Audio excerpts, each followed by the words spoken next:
أنا بنت الأختين، يعني إحنا 3 بنات وولد واحد. أنا يعتبر صغيرة في إخواتي البنات، كنت ملكة جمال أجمل إخواتي البنات من وأنا عندي 15 سنة، وأنا بيجيلي عرسان كتير، وكان دايما يعكسوني شباب كتير، كل كان بيقول أجمل بنت في العيلة، كل كان مدللني ومدلعني بسبب جمالي وكمان عشان أنا كنت جميلة جدا، وكان شعري لون شعر الأجانب، وكنت ما شاء الله شقرة وعينيا ملونة، وكان شعري لونه ذهبي، فكانت العيلة كلها بتقول ملكة جمال العيلة. كنت البنت المدللة لأهلي، كانوا محتارين يرضوني ازاي، وأنا من جمالي وكده سبحان الله ما كنتش مغرورة في نفسي ولا حاجة، بس دايما كنت بحب أهتم بلبسي وشياكتي وترتيب شعري وجسمي، ودايما كنت قاعدة أبص لنفسي في المراية، كنت بحب أشوف نفسي جميلة. ربنا جميل خلق، يعني الله جميل يحب الجمال. ورغم من كده كان اخواتي البنات يقولوا لي ايه، هو انت كل شويه تبصي في المرايه وتبصي لجمالك، انت مش محتاجه لا تلبسي ولا تزيني قوي، ده انت جميله من غير اي حاجه، يعني ربنا عاطيكي جمال مغطى علينا، مش كفايه ان انت بيجيلك عرسان اكتر مننا، ده انت يا شيخه من جمالك وانت اصغر مننا، كل العرسان اللي بتيجي عشانك انت، وانت لسه طالبه في تالتة اعدادي، ارحمي نفسك شويه، غطيتي علينا وهخلي حالنا يقف. المهم انا طبعا كان بيعاكسني شباب كتير في الراحه وفي الجايه، وكنت في الوقت ده كنت في تالتة اعدادي، وكان جسمي فاير كده، يعني كان جسمي سابق سني، وكان بتقدمني ناس كتير، وبرغم من كده انا كنتش يعني حاطه في بالي، وما كنتش شاغله بالي بشباب ولا باي حاجه، عمري ما استعديت جمالي، وعمري ما بصيت في نفسي ان انا اتغر في روحي، بالعكس كنت من ناحيه الشباب مش لافتين نظري خالص، ولا كنت بحب المعاكسات، كنت في حالي. لغاية ما دخلت الثانوية العامة والحمد لله جبت تقدير عالي، ودخلت كلية الزراعة قسم تغذية. المهم بعد كده أنا كنت نفسي أكون دكتورة تغذية من كلية زراعة، لأني أنا معرفتش أجيب كلية، يعني مجموعة ما دخلنيش طب بشري أو صيدلة أو أي حاجة من كليات القمة، فالتحقت بكلية الزراعة. المهم بعد كده وصلت في تالتة كلية، وكنت ملك الجمال، وكل ما بكبر كل ما بزداد حلاوة، لغاية ما أنا في آخر سنة في كلية الزراعة اتعرفت على شاب كان زميلي في الكلية، وحبينا بعض وارتبطنا ببعض، وكان بالنسبة لي أول حب في حياتي.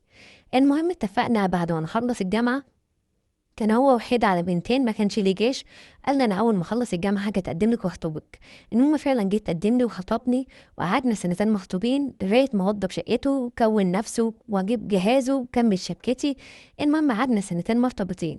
اول ما اتجوزنا كانت احلى حياه بينا، الشاب الوحيد اللي وهبت له عمري كله، كان هو حبي الوحيد، هو اول شاب احبه في حياتي، واخر حب انا حبيته بالنسبه للوقت اللي كنا عايشين مع بعض فيه.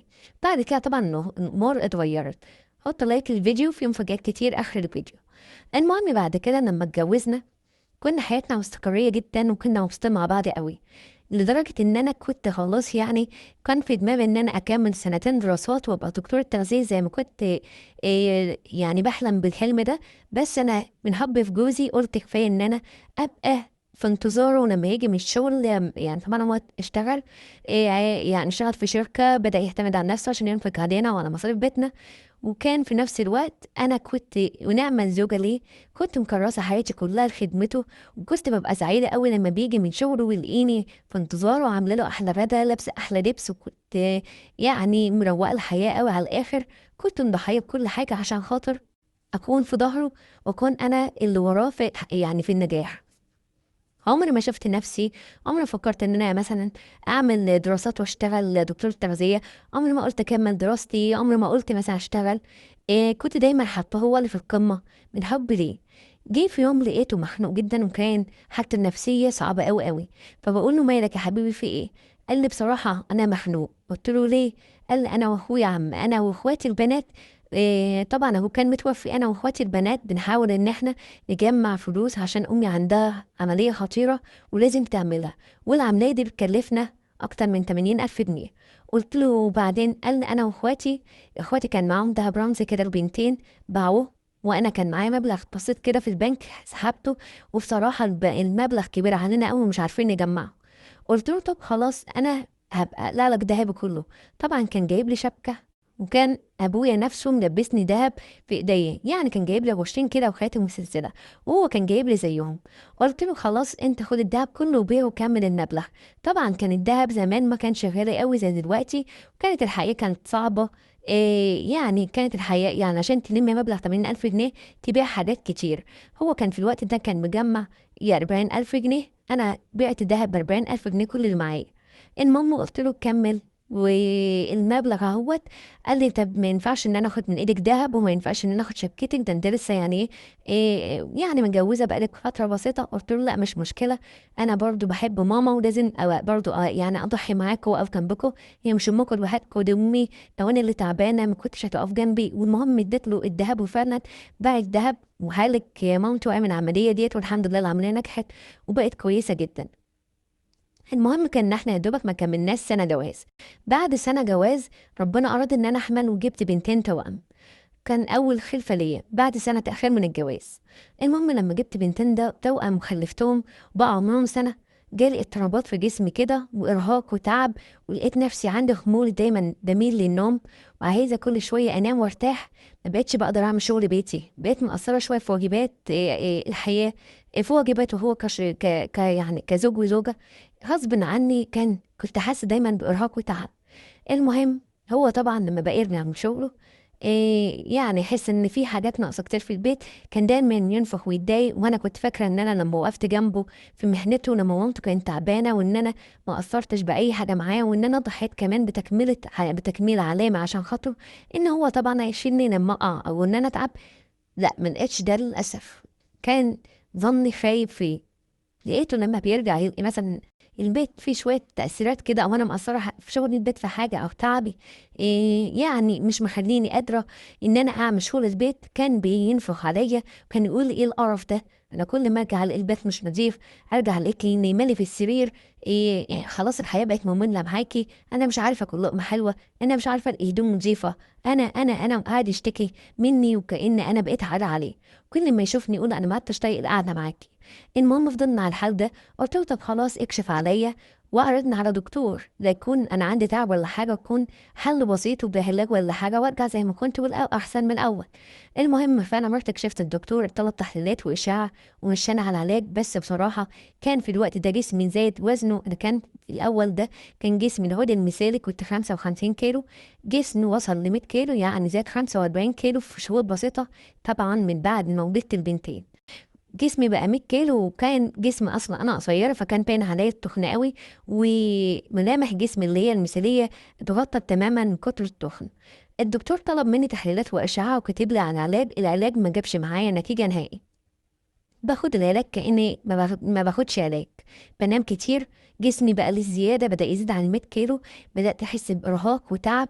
لقيته بيقول لي ايه انا ما عادش معايا فلوس اقدر اصرف عليك كل شويه تحليلات واشعه ومش شايف في نتيجه، انا خلاص قرفت من عيشه، انا قرفت من حياتي، هو المرتب فيه قد ايه عشان اصرف عليك على العلاج؟ انا قرفت، انا مش قادره اكفي مصاريف بيتي وطلبات البنتين، عايزين لبن وعايزين بامبرز وعايزين حاجات، وانت جايه تدوري لي على علاج؟ انا خلاص قرفت من العيشه، انا خلاص هسافر واسيبها لك. المهم فعلا جيت ابص لقيته عمال يجري في اجراءات السفر، وقام مسافر دوله عربيه من غير ما حتى يتأسف لي على اسلوبه، من غير ما ياخدني في حضنه، من غير ما يديلي امل ان هو مسافر عشان يكفي علاجه وطلباته وطلبات عياله، ان هو مثلا بيدور عشان يضحي ان ينفق علينا او يجيب مبلغ زياده ان هو يساعدني في علاجي. لا، كأنه طفشان من حياتي. وفعلا سافر من هنا وقعد 3 سنين ما يكلمنيش ولا اي حاجه.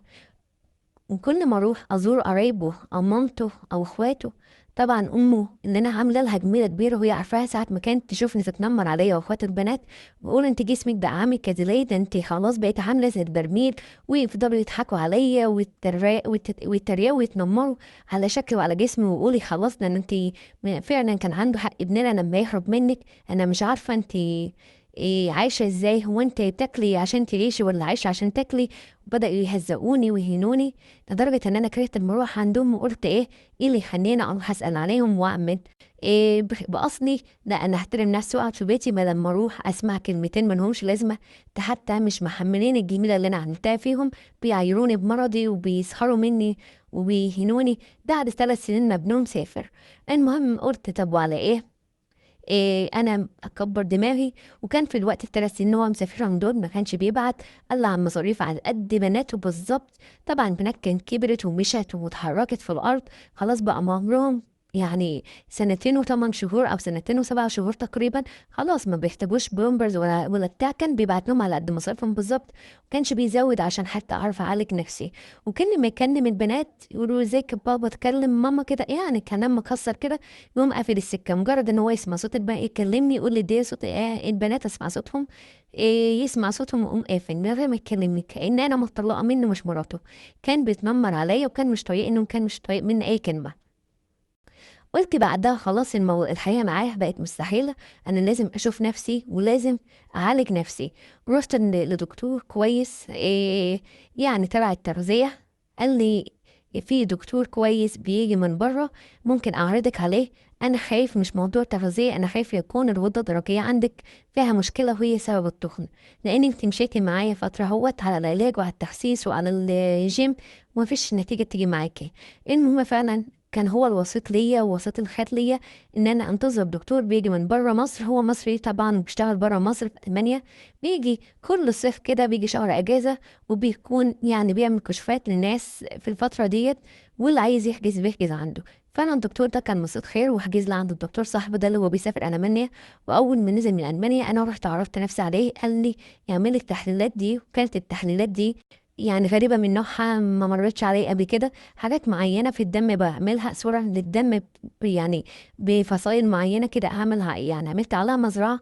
وقال لي انت المشكلة عندك مش في التخن أو في نسبة الدهون، انت عندك الغدة خملانة، ودي اللي بتخليكي تتخن وجسمك يزيد.